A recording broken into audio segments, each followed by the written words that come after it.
Hello guys, so may mga papakita ko sa inyong scary na secret sa Brookhaven. So ito, first, sorry guys. So first, kumuha kayo ng hagdan. Sige na, hawak kayo ng hagdan. So ito guys, since nagyari. Okay, so ito. Okay, so dito yun. Dito. Kung bakit nagawa mo dyan? Dito. Punta tayo dun sa pinaka, yung makikita kayong secret area na nakakatakot.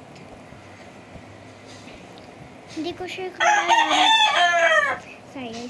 kung nalaman natin nila kambal kasi pang pumunta ka dito, ito may makikita kang secret na area.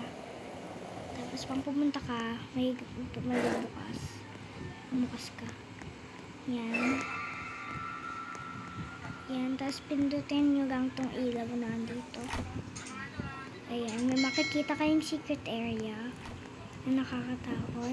At may isa pa akong papakita sa inyo guys.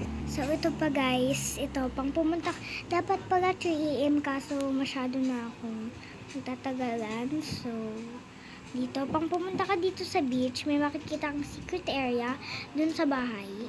Teka, ano to? Okay. So, pag nang-swimming, putik bakit nandito pa rin yung scooter ko. Okay, kinakti. Scooter ko, bakit okay? So, alam mo, mag-scooter na lang ako guys. Mukha akong putik. Okay, so, guys, ito. Ano sana yung bahay ito? Yung bahay. Tatry natin yung slide meter. So, kita nyo guys, tong summer camp ay sobrang nakakatakot. Bahay mo yan? Hindi ko to bahay. So, Sabi yung bahay mo?